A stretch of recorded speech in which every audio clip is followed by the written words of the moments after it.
Well, I'm representing One Sky, and this is actually an organization focused on federal policy.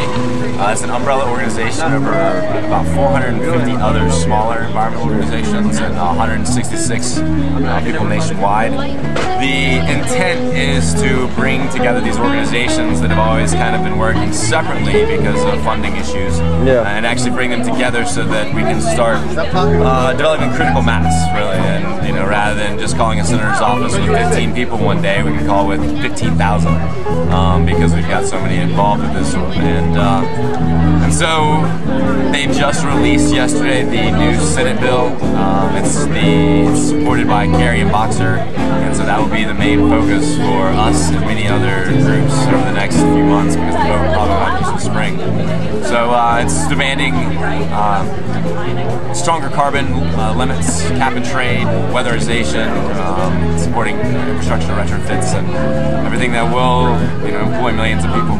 So it's worthwhile to our economy. Yeah. So you're like on the political side of things. Yes. If I can say so. Certainly, yes. Yeah, you have to be there too, man.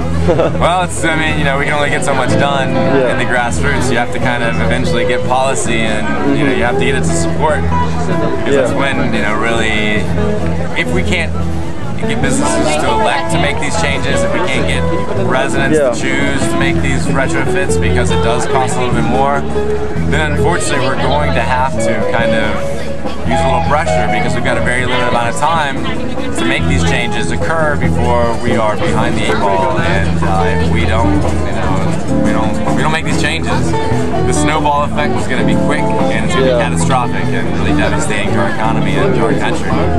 We're very vulnerable. The Pentagon recently released reports that state how they have been aware since the 70s that if we continue business as usual, that we will soon be faced with mass migrations, pandemics, famine, and everything, because how dependent our country is on cheap energy. Considering we use 25% of the world's oil and we only contain 3% of the resources, we can't be dependent on that. And I'm sure they've known a lot longer than since the 70s too. Since 1956, but 1970s is when the Pentagon and the government and the military really recognized it. So your website is cleanenergy.org? Cleanenergy.org or onesky.org. Okay. You can even go to Repower America or call 1-877-9-REPOWER, and that will directly connect you with some information, as well as give you the option to call your senator and let them know how you feel. Okay, sounds good.